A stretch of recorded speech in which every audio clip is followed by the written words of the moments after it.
Welcome to Discover the Difference, a podcast brought to you by C3. I'm your host, Jamie Reed.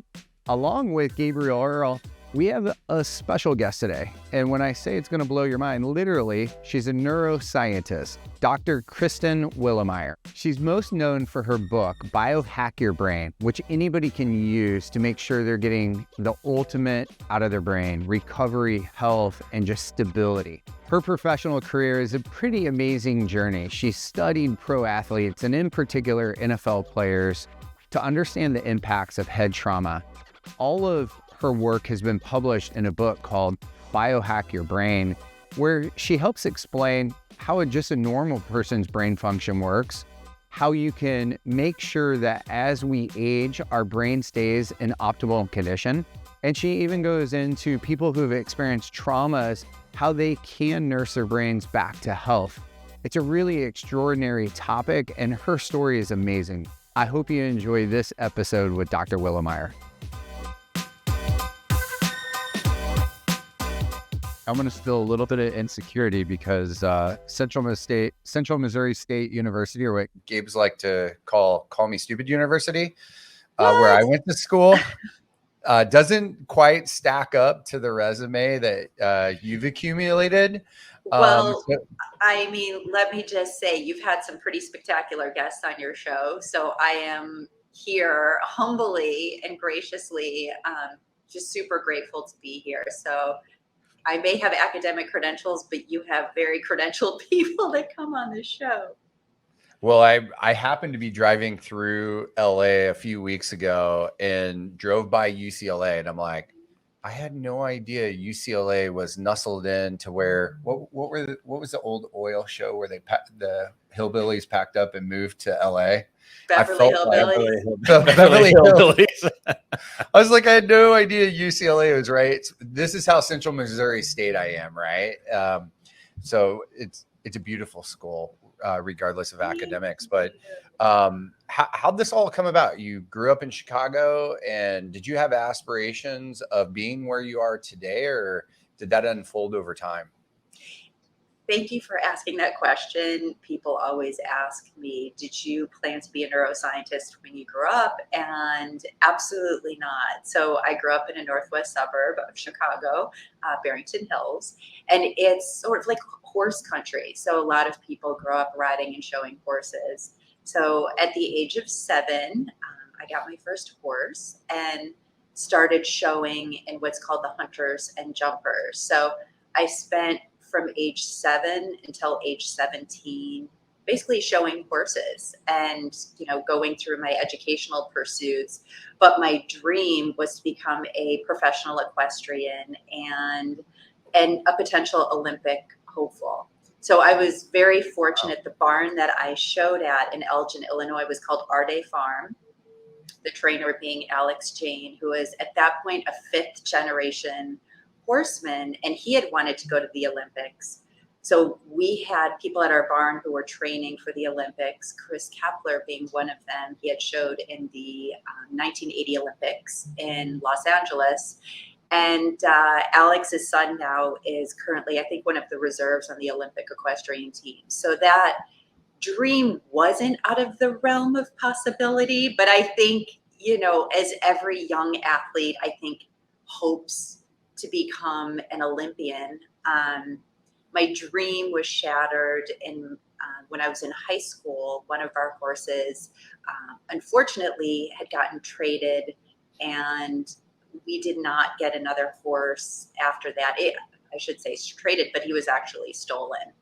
And my parents were not going to get me another horse. So I had to sort of abruptly change my whole life goals. And yeah, how do you steal a horse? Does somebody just cruise in and ride them out, or do they bring a trailer? Or well, I know it's a good question. I can't even believe I'm going into it, but it's part of my background. So my trainer had sent him to another trainer to try.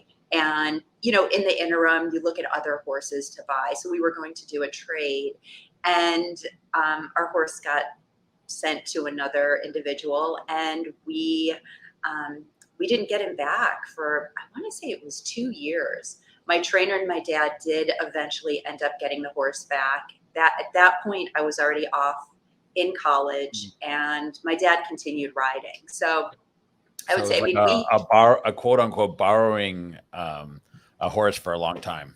it's borrowing, then that trainer sold him to somebody else. Oh, geez. I think in the hopes that we would do a trade, but truly at the end of the day, when my trainer and my dad had to go in a trailer to Texas and take our horse back, and get stopped by the sheriff coming back into Elgin, Illinois, saying that we stole our own horse. Gosh. It's actually a crazy story, and I'm not doing it justice at all. But yeah, my dad, my trainer, went in the middle of the night and got the horse back in Texas. So basically, the stolen horse was the impetus to changing to becoming a neuroscientist. A neuroscientist. So here's the thread. So we went from, wanting to be a professional equestrian to starting to study sports psychology in college. So at Boston College, I was a psychology major, but of course, every athlete wants to keep that athlete thread going throughout their career. So I was like, well, how do I become a sports psychologist and work with professional athletes on improving performance, right? Because the kind of, when I was showing horses, I was doing the jumpers, which is essentially you jumping very high fences to, 3'9" to 4'3" to 4'6" to 5 feet for speed. So it's all about precision and having a good eye. And when you're a young female, sort of competing in the jumpers and the junior jumpers, it's actually a very challenging, mentally demanding sport. I don't think a lot of people really sort of understand and appreciate not only how challenging it is, but how dangerous the sport is. You can fall. I've gotten thrown into fences. I've gotten stepped on. I mean, there's a lot of sort of scary things that can happen, but it's also an incredible sport, very exhilarating. And so I just wanted to jump in and help other athletes. How do you compete at the professional level? How do you get your mind out of the way so that you can compete at your best? And at the time, there really wasn't a discipline of sports psychology. So there were and I'm talking, this is in the 90s, so I'm aging myself. But many people who went into the discipline were typically already working as athletic trainers, and then they would do this on the side. So those two jobs sort of went hand in hand. So as I started exploring that, I thought to myself, well, I'm not an athletic trainer. Maybe I need to go more into the hard sciences. So I did a pivot, and I thought, well, I'm going to become an orthopedic surgeon, because I'm sure as you've talked to orthopedic surgeons, that again is the thread to working with the athlete, right? It's now the discipline in medicine, but you're working with athletes among other people. And so, I sort of had medical school in my aspirations.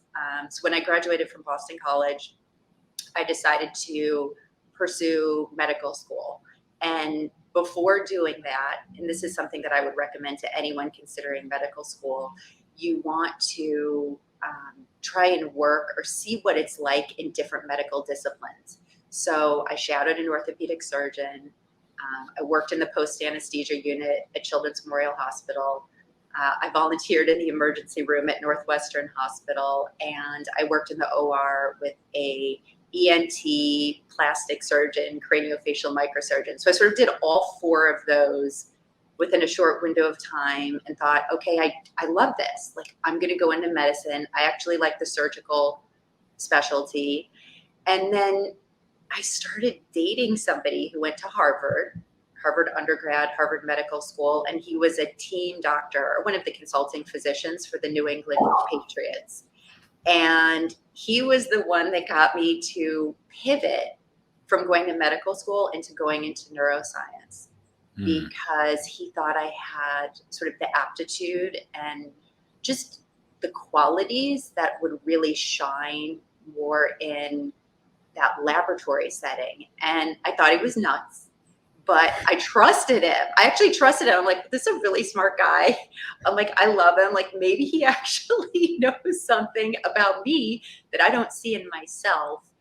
And that's how I got to UCLA. And I did a master's degree in physiological science. That's basically studying all the organ systems of the body. And I knew at that point, if I wanted to take the master's degree and go to medical school, I would have a head start because I would have already, had some of that coursework under my belt, and it would have made the first year of medical school, easier for me than somebody just coming in. And I started doing a laboratory rotation in a laboratory of neuroendocrinology. And I fell in love with the lab. I absolutely fell in love with the lab. And the laboratory setting is not for everyone. You kind of have to be an introvert. You have to like to spend long hours dissecting brains, looking at them under a microscope. You're by yourself. You're asking a lot of questions. But for a very curious mind like myself, I loved it. So that's a very long answer to how did I get into neuroscience.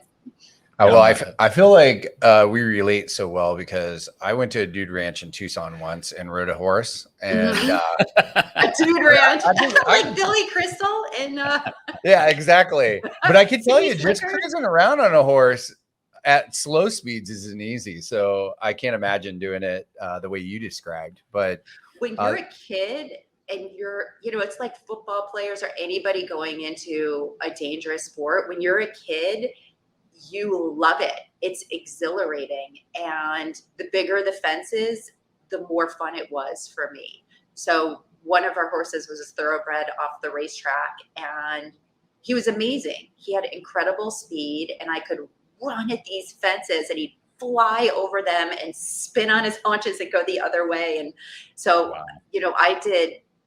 I had what's called a great eye. So when you're riding horses and trying to get them over these big fences, you want to make sure you get them to the right distance so you can clear the fence. If you take a horse to a fence and you don't get them to the right distance, what they'll do is they'll stop and they'll start to lose confidence in you getting them to the right distance so they can clear the fence. And I just loved it. I was like a little maverick, crazy warrior child. And it's got to be such a strong connection to the animal too, right? Oh, it is. So I'm a lover of all sentient beings, right? Any animal, you name it, I just feel so connected to them. And, having horses in our family for 40 years, they're family members. But when you're young and you're learning how to ride, it is you and the horse as one. And I will share with you, my trainer, part of the reason why I thought I could be an Olympic equestrian is I remember I would go and, I'd come to the barn and my trainer would be sitting on a fence, a very high one. And I knew I was like, oh God, I'm going to get a lesson. This is going to be scary. And he would have me tie my reins in a knot so I couldn't hold on to them. And when I was coming around the corner, approaching a fence, he'd say, okay, you're going to let go of the reins and you're going to put your hands out like this and go over the jump. And I was like, what? Is he nuts? But I had to learn how to communicate with the horse in different ways, not pulling on the reins, but using my body and my legs. And I had to go over these fences and I wasn't allowed to grab the mane. I had to just use my core body strength, and you put your arms right along the neck. So it was this extraordinary upper body strength and core strength and leg strength that you develop. So I really admire Alex Jane and the training that we did. It was terrifying at times. He'd have me approach a fence and I'd have to like climb a rope while the horse is cantering going to it, and I'd have to try to adjust for the distance. So, I think all athletes have their stories of how they were trained by their amazing coaches, and then how I always say that kind of training, I feel translated so well into my neuroscience career, because you learned how to be resilient, competitive, tough, fearless, right? That's why I do love when parents have their kids go into sports, individual sports, organized sports, or really sort of channel kids' energies into these different disciplines, because I feel like they're really important sort of later on in your professional careers. You probably had to trust yourself and also the horse too. I wonder if there's a biohack there, because you talk a lot about horses are used a lot in therapy, Yes. Wondering if there's something to that in the neuroscience field. Yeah. Oh, yeah, there is. It is probably an energy or an entrainment of the horse's vibration to the rider's vibration and an entrainment of the brainwave states. So, and I guess I would have to look into this deeper, but sort of intuitively, when you're working with kids who have autism or PTSD or some kind of behavioral issue where there could be something organic going wrong in the brain, or the way their brain is wired is very different from somebody who would be neurotypical. But when you have the horse and rider together as one, I feel the horse can entrain that child's brain to be more in what we call that alpha state, which is relaxed and calm and focused. Mm-hmm. And we get into the alpha state when we're in nature. That's why going in nature, gardening, hiking, going to the rainforests, right? All of that, it sort of calms our whole central nervous system down. So it's the same thing with the animals. I keep just having a vision of in Avatar, the movie, when they connect their hair to that flying thing. I'm like, that's how it feels, where you become one. Yeah, cool. It's amazing. You make me miss the horses because I haven't ridden in a while. That was a good question. It sounds like there's an entire study that could be happening there with horses. But will you set the stage? I think at a high level, most people have some concept of what a neuroscientist is. But will you just, in layman terms as possible, explain what that is? And like on a day-to-day basis, what is that? What are you doing in that field? That's a good question. So a neuroscientist essentially studies the brain for a living. Like, we study the organ of the brain, and you can study it at various levels. So when I first started my career, I spent 10 years at UCLA and Cedars-Sinai Medical Center, and I worked in animal models. So I've worked in fish and rats and mice and guinea pigs. And what we would do is ask a very specific question about the brain. So for example, my graduate research was in the field of Parkinson's disease, and I studied a gene that can become mutated and cause the young onset form of Parkinson's disease. So what we can do, for example, is work with a very specific mouse model of that disease, dissect their brain and sort of work backwards, right? You can dissect the brain, take the neurons in a specific region of the brain, grow them out on a dish, and then study the properties of those neurons, which are cells of the brain, the individual cells, and sort of reverse engineer it and ask the question, why do these particular neurons in this mouse model die? And we're going to ask the question in perhaps a very specific region of the brain, like the hippocampus, which is involved in learning and memory, or we might dissect neurons of the brain in the substantia nigra, which is the part of the brain that degenerates in Parkinson's disease. And then again, I would work at the level of the individual cell and ask the question, what is going wrong in this particular neuron? And you can create experiments to ask that question. So that's what I would do. So the first 10 years of my career were really doing basic sort of cellular neuroscience. What goes on when I take a gene and mutate it. And you can create these genes in the laboratory setting. You can create genetic constructs and then put them into living neurons, and you put a fluorescent tag on the end of that construct. So when you're looking at the neurons, the ones that fluoresce red or green might be the ones that are the diseased ones. And then you can, work to ask what particular question you're looking to ask, like, why is this particular neuron dying? So that's sort of an idea of maybe what happens in the basic science realm. And then it reminds me of my my nephew. My brother-in-law is a neuroscientist as well, and okay. I remember him coming to tell me that his dad is a doctor of mice. A doctor of mice, yeah. That just reminded me of him telling me that. Thousands of mice. I will tell you, I'm not afraid of rats or mice. Unfortunately, I've had to dissect a lot of thousands of their brains. But what I will tell you, as somebody who appreciates sentient beings, I would always say a little prayer before I did it, thanking these little animals for donating their brain to science and for helping us to understand these incurable degenerative disorders that people struggle with. So there's this sort of compassionate thread that runs through me that has such respect for animal life. And, as a neuroscientist, I really sort of respect what it takes to, have these animals available for us to study these very unique questions. Because as you know, in neuroscience, there's so many questions about the brain we can ask. I went into the field when I decided to do my PhD. I said, I want to work on something we think is incurable.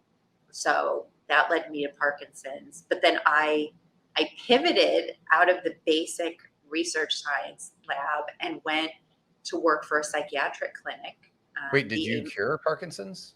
Or is it So still there's no in cure. progress? No, there's no cure. There's no cure for Parkinson's disease. But when you work at the cellular level, you start to understand the mechanisms that go awry and lead to these disorders. And that's where pharmaceutical companies can come in and create drugs, to help alleviate symptoms. So the whole goal is, for this particular genetic mutation, the Parkin gene, this protein Parkin, is involved in what's called the ubiquitin proteasome system. Oh, this is going to get really complex. Maybe I don't need to go into it for your listeners. But long story short, when this particular protein isn't working well, it doesn't put the molecular tags on proteins that need to be recycled or gotten rid of in the cell. So you start to have problems with the synaptic vesicle cycle and neurotransmitter release. And Parkinson's is a disease where we lose, by the time you have the symptoms associated with Parkinson's, the rigidity, the tremors, the shuffling gait, you've lost 80% of the neurons that control voluntary movement. So our whole goal is, how do we help slow that process down? Right? And how do we help address the symptoms? So when you're a neuroscientist working at the cellular level, you're just trying to understand the mechanisms. How does the disease happen? When I left sort of the laboratory setting and I went into a clinical setting, so I became the research director for the Amen Clinics, which is a very large outpatient psychiatric center. They now have, I want to say, 11 clinics throughout the United States. They use brain imaging to help target and treat complex psychiatric disorders. So I became their director of clinical neuroimaging research, and I started working in living patients and seeing thousands of brain scans, both electrical scans, functional scans. I've seen MRIs, DTIs. So now I added this additional layer to my background where I started to understand what goes on in the brains of people who have various psychiatric issues or cognitive issues. And the very first research trial that I ran was in NFL players. And we asked the question back in 2009, does playing football cause long-term brain damage?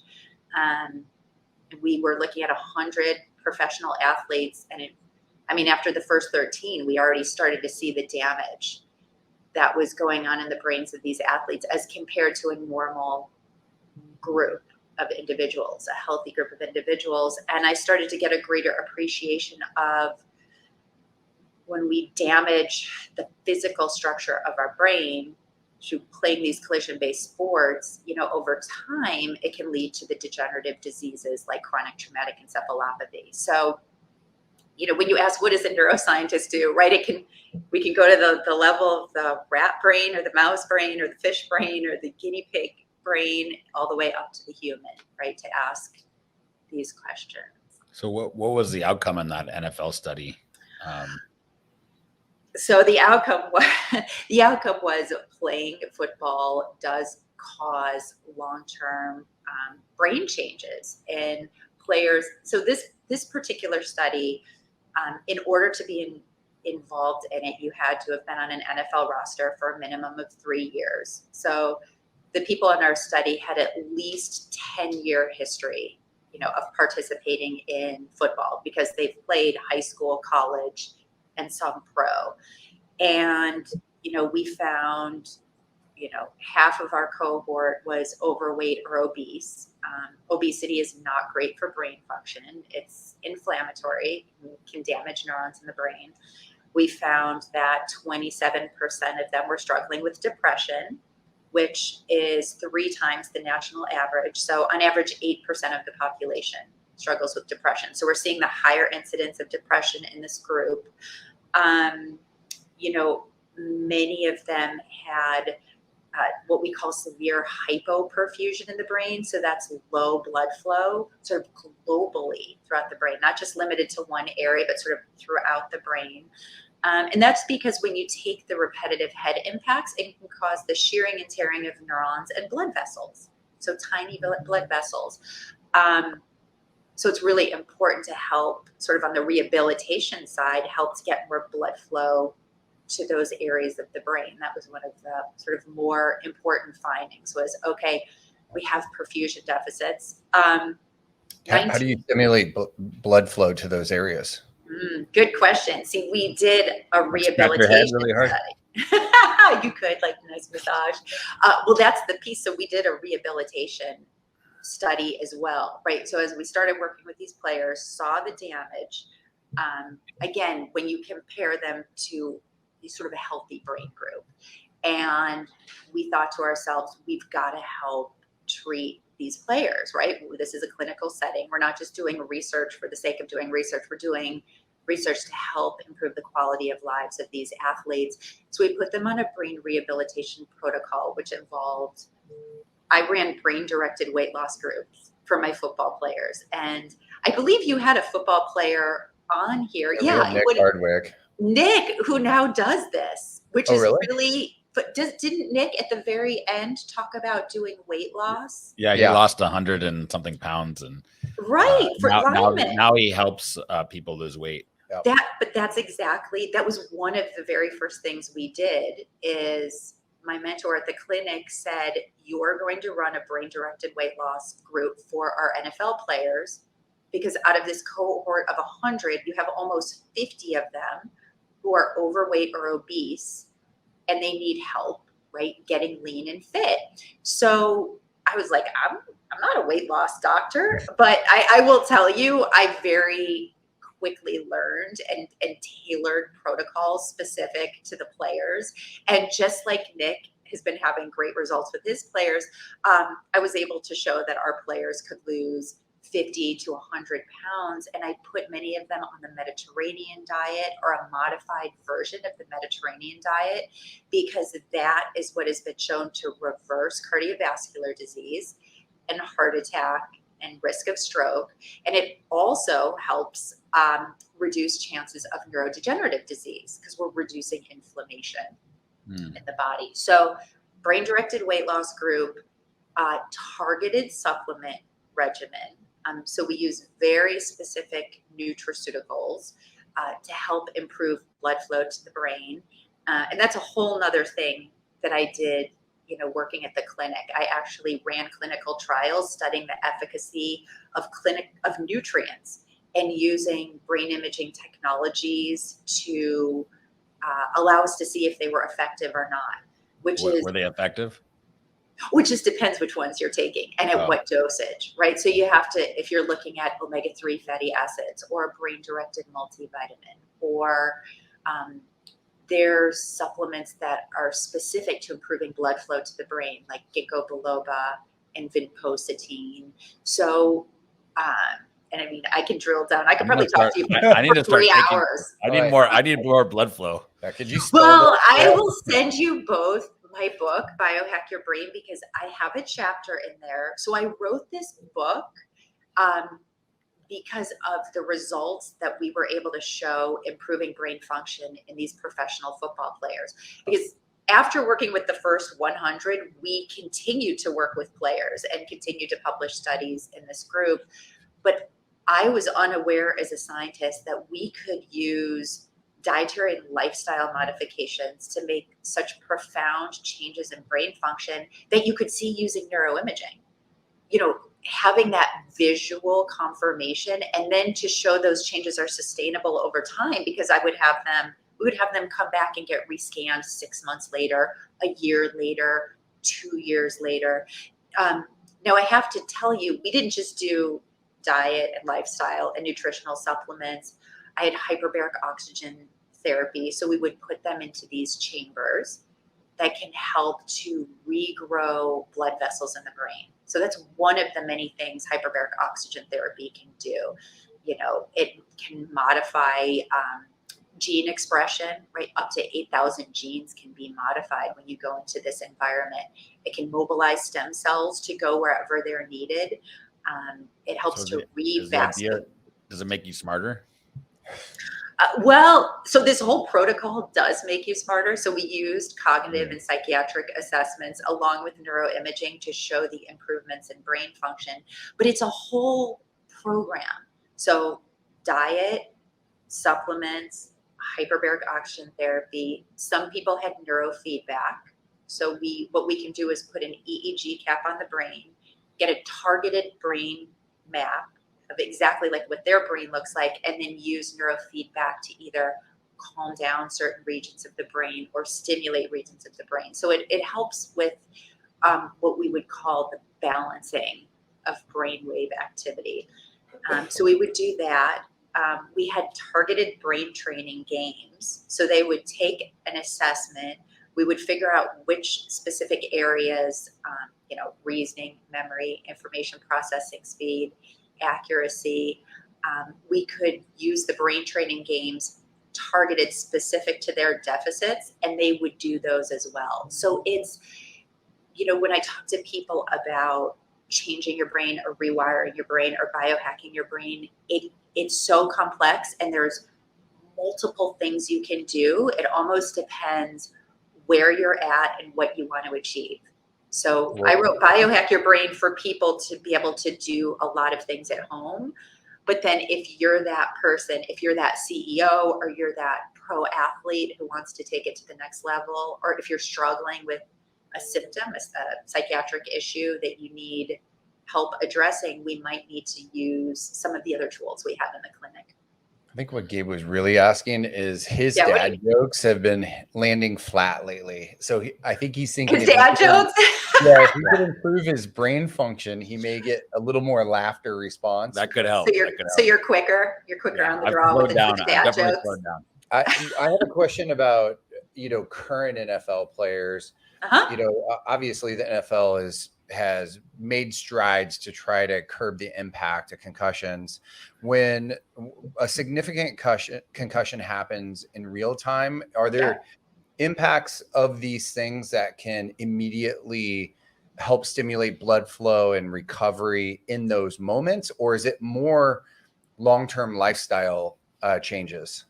It's both. It's everything. So what's interesting with football is that we're looking at both repetitive head impacts, both the subconcussive and the concussive impact. So many players can go multiple seasons and never have a diagnosed concussion, because a concussion is just a change in or alteration in mental status. But we clearly see players taking thousands of subconcussive impacts. And subconcussive impacts are just an impact to the brain or body that does not result in a measurable symptom. Yeah, but there could still be damage.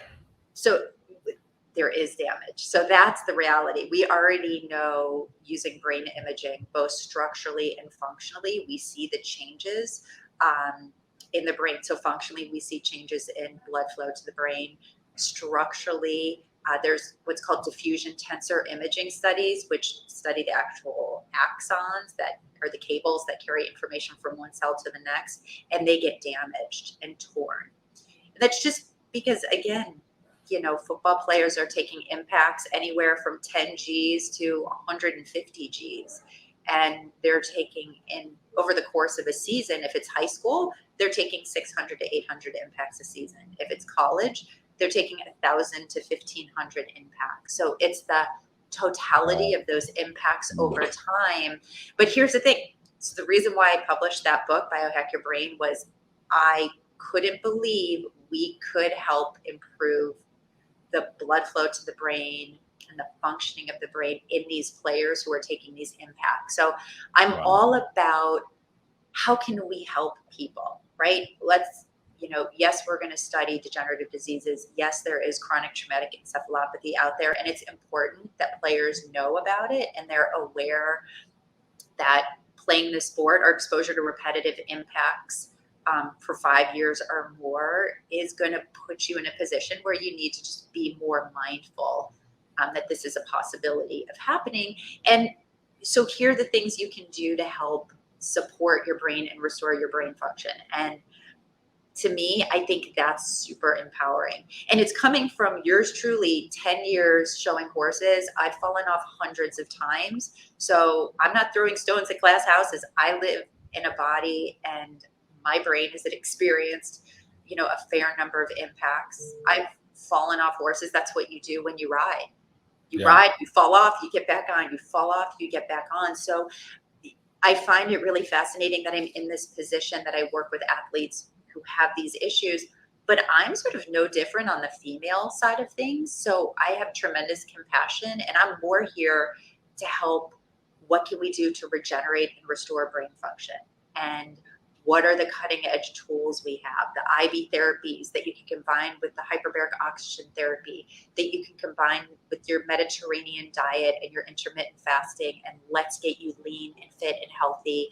And let's get you the neurofeedback training to strengthen the networks in your brain that might help with your cognitive function. And if you're feeling psychiatric symptoms, then let's address those and not pretend they're happening. Like, let's get those treated. And let's use non-pharmacological methods to do it. Let's do the simple things first, diet and nutritional supplements. And then if we need medications, we have them. So it's more about getting in front of it so that, these guys can live a long, healthy life. Is there direction in the book if we want to shave Gabe's head and hook his brain up and really understand the why do you need to shave my head? I want to see the Kristen. We don't have to shave his head to do it, but if you want to, that's what they do in the movie. He just wants to. Yeah, I just want to do it. You're probably good with the shave head. If somebody like Gabe wanted to, or me, know the current state of our brain, and then implement the things that are in your book, and then again see it, how does a normal person go about figuring out how to image their brain and get a current status from a medical perspective? Yeah, that's a great question, because I will tell you a majority of people who are listening to this podcast will never look at their brain. They'll never get a brain scan. Most people don't. And most doctors would not recommend it.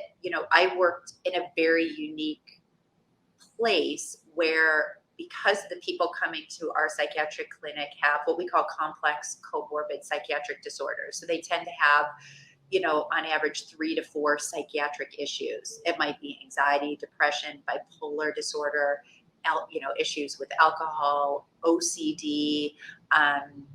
So they're coming to us to use neuroimaging because they've seen 3 to 4 psychiatrists and the medications aren't working. They don't know what to do anymore. So, for brain imaging, there is that piece where it's not everybody needs to do it. And most people may not get it done unless they're 65 and older and their neurologist suspects they have ALS or Parkinson's or Alzheimer's, and they want to do imaging to confirm that diagnosis or rule out something else. But to get to your original question, because I think brain imaging is having a renaissance and people are really curious as to what their brain looks like. I'm curious. You're curious, and we can. I want to see if there's really a brain in there. Or there is a brain in there. We can use what's called quantitative EEG, which measures the electrical activity of your brain, where we put the cap on your head, and it's non-invasive. There's no exposure to radiopharmaceutical tracers, so you're not having any sort of radiation exposure. It's quick, it's easy, and we can compare your brain to a normative database and say, okay, Gabe has a brain, he's highly functioning, or he's highly anxious, or and then we can use neurofeedback protocols to help sort of strengthen specific areas or calm specific areas down, depending on what sort of symptoms you might be struggling with. So to do that, you can come see me, or you can come work with somebody. There's QEEG and neurofeedback practitioners that are all over the United States. So you can go and work with somebody. And I think that's a really, that's like the low hanging fruit. I feel like that's the easy way to go and just get a baseline scan of how your brain is doing. Yeah. I actually think anybody who plays like a collision based sport, if you have a child who plays soccer or football, just have one done at the beginning of the season. So you have a baseline, and then if they get a concussion, you can go back and have a second one done, and then maybe do a little bit of neurofeedback training, not only help their brain, but get them back on the field. Yeah. Like, how much does something like that cost for a parent who has a kid competing at that level, who may want to do it, several times over a course of time? Yeah, so it's relatively inexpensive. I say $500 to $600 is going to be sort of the average cost. Yeah, no, it's very reasonable compared to other sort of medical imaging scans, which can cost thousands of dollars. And again, you can be exposed to radiation.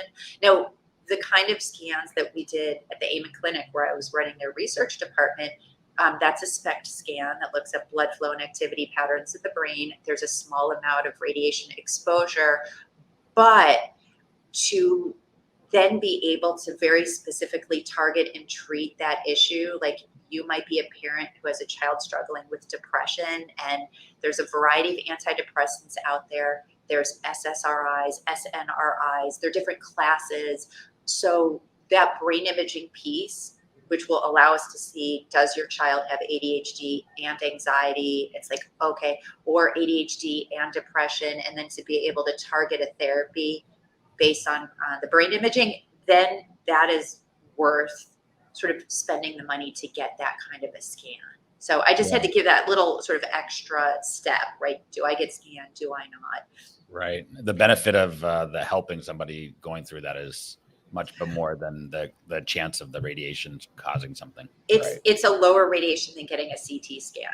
So, if you're riding the Tour de France and, you get a head injury and, you got to go get a CT scan just to make sure you don't have a brain bleed. I mean, you're going to go and get it done, and you're going to be exposed to a low level of radiation. But over the course of time, I mean, it's worth it, because you're not getting scans done, multiple times in a lifetime. You're getting it done typically for the diagnosis. I mean, this is just fascinating. I would just want to ask, what out of all those things, what do you think is the most impactful on your brain as far as brain health? Well, I mean, what's really fascinating is, and again, another reason why I wrote the book is, you can change your brain at any age. I mean, I've seen people in their 80s and 90s be able to change perfusion to their brain, and have worked with people who've had dementia and have been able to change perfusion to the brain. Wow. Honestly, I feel like the dietary and lifestyle interventions are so important, because if you think 2/3 of Americans are overweight or obese, and it's the neuroinflammation that can be a causative factor when you're thinking about dementia. So some of the risk factors for dementia are midlife obesity, hypertension, diabetes, untreated depression, exposure to smoke, excessive alcohol consumption, exposure to traumatic brain injuries, untreated sleep apnea, cognitive inactivity, or not saying sort of cognitively challenged. So those are some of the risk factors. And if you think, what are some of the easy things we can do, right? Yeah. Try to get lean, right? That's, again, going back to that NFL player who you spoke to, who's now dedicated his life to helping people get lean and fit. Staying lean and fit is so important for your long-term brain health. You need to hook her up with Nick. Yeah, we need to connect you. You got to be on Nick's podcast. Well, I loved Nick. I thought, why I related to him? So my father was a Marine. He was a combat helicopter pilot in the Marine Corps, flew 600 missions, never got shot. He was just a badass. and then was a pilot for Pan American because, again, Right. they like to recruit, the badass Marines. And he was a fireman at the same time. So my dad held this job as a captain of 747s, right, flying all over the world. And then, was a fireman. And when I was listening to Nick's podcast, I was like him. I actually wanted to be a pilot like my dad. And my dad's like, absolutely not. You're not going to be a pilot. He close that door. And then I said, when I went to medical school, I wanted to go through the Army or the Navy. I just thought I sort of wanted to follow that track. And my dad's like, absolutely not. You're not going to do it that way. And, I think I related to Nick too, because I'm an athlete and I like to go hard at everything I do. And and he's the NFL player. I think I resonate really well with the pro athletes because I work with hundreds of them. I mean, they're like my people, but I also work with veterans and firefighters. So, I mean, my passion and my dream and where I'm going to spend the next probably 4 decades of my life is to help support athletes, military, and firefighters, rehabilitating their brain, helping them to effectively manage stress and reduce it. That's amazing. Our last podcast guest, Joe Laude. Joe Laude. He started a nonprofit out in Virginia to help people veterans who were part of the withdrawal from Afghanistan, and he talked about this moral injury, and what they're going through. So we'll have to connect you. Yeah, I think you guys would be a really strong connection, and it's cool. a niche aspect of PTSD that he really focuses on, but there's so many commonalities to what both of you spoke about with each other. What I think would be fun is before this publishes, we should go have a brain scan and see who has a better brain. And we should put the Is there a way to compare? Can you tell who's smarter from scanning our brain? We'll do this. So maybe not before we publish this, because I have a new EEG cap. It's FDA approved. It's state of the art, and I'm working the kinks out with this. So when I have that ready, we'll do both with your brain. We'll do both. I'll be the guinea pig. I feel it's going to be a weird science moment. No, honestly, I love looking at people's brains. I would do it for free. I love it. I love it. For sure. It's like I'm sort of an endlessly curious individual. And I think there's that part of me that's always about brain optimization, and performance optimization and helping people to manage their emotions, right? We just got through a global pandemic. A lot of people are still struggling with anxiety, brain fog, PTSD, just from that. Yeah. So I have these sort of multiple interests and multiple sort of areas of expertise just because I've been lucky. Like I've gone from basic science labs, right, looking at individual neurons and working in neurogenetics labs. And then you take that to working in clinical populations with people with all these psychiatric issues and PTSD. I mean, I've published in that field too. There's very unique brain patterns that go on in individuals with PTSD. But what's beautiful is we can help to calm those areas down, and we can do non-pharmacological approaches first before having to do the medications. So that's why I think I'm so connected with the police and the firemen and the veterans, who they've got their whole lives ahead of them. And we want to help them to have a space to untangle some of those memories that kind of stay stuck. Now, my father ended up getting Parkinson's disease. And I often wondered if it was his exposure to Agent Orange or exposure to chemicals, either from being a firefighter and or as a pilot, the jet fuel, right? So sort of 3 of the most stressful professions and 3 high exposures, right? Toxic exposures. But he lived his life with grace. And even with Parkinson's, he was so lovely and kind. And so I feel like all of the work that I'm doing, my future work, is in honor of my father and all of the populations that he was involved in. And then I've sort of added the athletes because I appreciate and understand the athletes. They need our support, and we need to help, especially those who play the collision-based sports, to help give them a path forward, because we can't, repair the torn neurons. I mean, your brain will. Your brain does its best to repair and restore, but it's and there's neuroplasticity, so it works around the areas of the neurons that have been torn. But I still feel like as we do more research and we learn more, there is going to be more ways to nutritionally support the brain that are being accepted, right? As you get older, you don't think about nutritional supplementation. You think about it if you're a power lifter, right? They're great. Like people who are going to bodybuilding who are very sophisticated using all their supplements. But I feel like there's going to be a whole era where people are going to open their minds more to nutritional supplementation for their brain and body. So you have a better health span and lifespan. We're going to do it through foods, and we're going to do it through better water, better quality water that we're drinking. And we're going to, I just feel like people are getting more into understanding the importance of these small habits that we're doing daily in our homes, helping, improve our brain function for the long haul. Well, I knew feel the you. passion there. Yeah, no, they're very purposeful and passionate, for sure. We know you also have a hard stop. I wish I didn't, because I want to keep talking. Truly, I want to keep talking. This is so much fun. Are you in LA?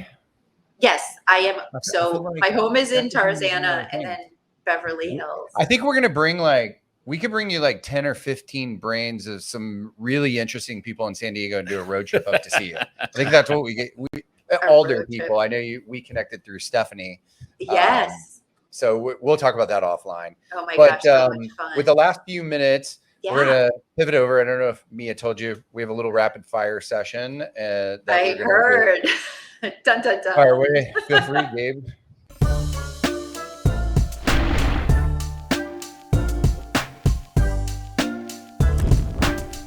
All right. I guess since Mia wrote this, it won't sound sexist. Come on, Mia. This will be a good one. It just says, are you see yourself as a city girl or a country girl? City woman or country woman? Yeah. I'm both. City girl. I mean, I'm Boston, LA, Chicago, like city girl all the way. But I grew up, showing horses and, around the ranch and cowboy hats. And so I'm a little bit of both. That's awesome. It's at Beverly Hillbillies. Coming back. Beverly Hillbillies. Throw me on the back of the trailer. So what was your first job? Actually my first job. So showing horses is an expensive sport. And, I'm very thankful that my family paid for it. But one of the things that I had to do was braid horses' manes and tails to make money. So I would get up at 2:30 or 3 o'clock in the morning. Usually the horse shows would start around 7 or 8, and I would go and braid the horses' manes. It would take me like 30 minutes, and that's how I made money. And I did this. Awesome. Oh my God, I'm like 9, 10, 11, 12. So that's what I did. Yeah, it was my early job. Like it just worked around the horses. Very cool. All right, the next one, the answer can't be a horse. Okay. It says, if you could be an animal, what would it be and why? Ooh. I mean, I think like jaguar or panther, like the sexy cats, like mysterious, they're sort of Mia laughed out loud over here. She's like, all right. Wow. I love that one. There. I love it. I went there. Yeah. I like that too. All right. So what are 3 things that make you most happy other than brains? I know. Because that comes through. So my dogs, like I love my dogs, Oscar and Olivia. They just brighten my day. You have Oscar too? Yeah, ours is a pain in the ass, but yeah, we have an Oscar. Oscar, he's sitting right here in front of me. He's a Teddy Roosevelt Terrier, and he's our chief security officer. And Olivia's our new, there you go. And Olivia's our new rescue that we got 2 months ago. We saved her from being euthanized. So she's our baby. So loving my pets. I love my husband. I'm super grateful. He's actually taught me to be a mid-century modern enthusiast, and this is now our second mid-century modern home. So loving that. And what is the third? I forgot. What is the question again? Yeah, just 3 things that make you the most happy. 3 things that make me the most happy. And third would be spending time near water and the beach and just taking in the negative ions and being relaxed and enjoying the marine life. And I like it. Those are good things. Yeah. So the next question is more about, reflecting back and, you've gone through this amazing journey, and now you're, helping people that really have put their brains on the line. I like the way you presented that. And so now, reflecting back kind of on your younger self, what kind of advice, knowing what you know now, would you give your younger self? When you're young, you don't know where you're going, what you're doing. You have anxieties about, how you're going to make money and what your career is going to be. And I think I would tell my younger self to continue to be curious. Don't sweat the small stuff. It all works out perfectly. I almost feel like we are each on our own unique, divinely guided path. There are no wrong moves. There are no failures, So when I was a little kid, my parents put me in Montessori school, which I don't know if you guys know, that's literally just my kids independent learning. Yeah, I actually think that's probably part of the reason why I became a neuroscientist, because you could spend your entire day kind of doing what you want, but you were always learning. So I think I would just tell my younger self to not worry so much and to enjoy the ride. Life is short, so make the most of it. We kind of always say live the adventure. So every day, have it be an adventure. I love that. I think the last question you might have also answered in that one. And the podcast is called Discover the Difference. And the question is like, what's that unique ingredient about you that makes you different and special? And it resonated out the curiosity when you were saying that, but would you say it's something else, or is that it? My husband always tells me that I ask too many questions.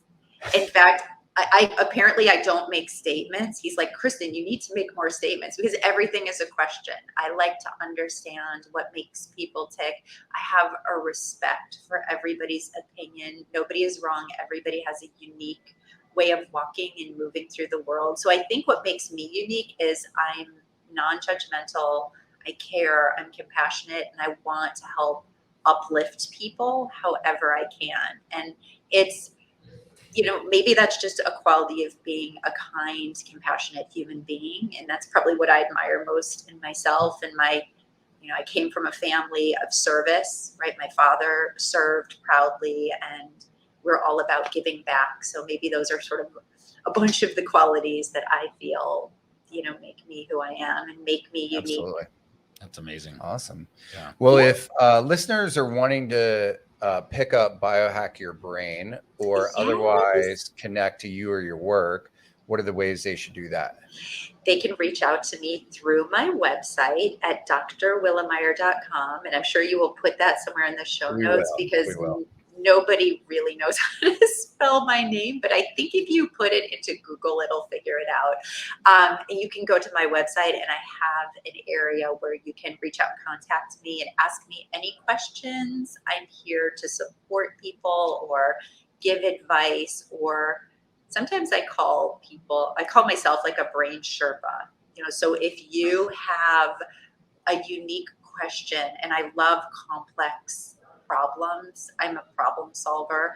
So if you have a unique question, you want to ask me about your brain and don't know what to do or don't know who to see, please feel free to reach out. And then the book is available, on Amazon or wherever books are sold. So I'd love for you to get a copy. And I made the book really easy for people to read. You know, there's stories in it. I made it so it's accessible and fun. And I Guys hope like us can read it. Oh, you'll love it because I did NFL stories in every chapter. So awesome. every chapter has, you know, a client story plus an NFL story, because again, the genesis of this book was really to help not only support NFL players, but every parent out there who has a child that plays a contact or collision-based sport. I want them to know there's ways to heal the brain, but it's also for people who don't want to get dementia or who might have ALS or Parkinson's or dementia, what they can still do. Because in my mind, there's still hope. And if, you know, look, we just had an Alzheimer's medication approved by the FDA. Yeah. What do you think about the past couple days? You know, here's my thought. I'm actually very excited because I feel like we're on the precipice of having cures for some of these degenerative diseases between Elon Musk and Neuralink and what he's doing and what people are, you know, when it comes to Alzheimer's, you know, this medication is about helping to get rid of some of the plaques that are forming between the cells. And I feel like we're going to get better at that over time. Right now, my thoughts on the clinical trial are that I think it went over the course of 18 months and they found that people who are on the drug it slowed their cognitive decline by about 5 months, which for people who have Alzheimer's or a mild form of Alzheimer's, that's important, right? We're trying to improve people's quality of life. There are still risks associated with that medication. Some people had brain bleeds, so you have to weigh the risks with the benefits. And, you know, as people get older and are on blood thinners, that's something you have to be careful about. But I would say I'm optimistic. You know, that particular medication is still really expensive too, even if you get it covered. So there's, you know, a lot of things that still need to happen. But if I look forward over the next 2 or 3 decades, I think there's a lot to be hopeful for. So if you are struggling with mild cognitive impairment or dementia, or you have a family member who has it, it's still worth it to do the things to help slow down that progression. Again, it's why I wrote the book, because we might in the very near future have more of these medications and other things down the pipeline that can be used. So awesome. That's a long-winded answer, but it's amazing. Well, we thank you very much for coming on today. I think Gabe and I leave with more questions than answers about our own brain function, but it was impactful. Yeah, you'll probably see us tomorrow. We're driving up to LA. You gotta come see me. We will definitely do QEEGs on both of your brains. Like, I think it would be fun. We won't publicize the results unless you have beautiful brains and you want to share that. You know, whenever I work with somebody that has a beautiful brain, I tell them to put it on their refrigerator, because that is something to be really proud of. Well, thanks so much. Just like we're proud of our kids when they get A's on their report cards, I want adults to be proud of their beautiful brain function. That's amazing. Love it. Well, thanks so much. It's great to meet you. Thank you guys. This was so much fun. Yeah, look forward to meeting you in person.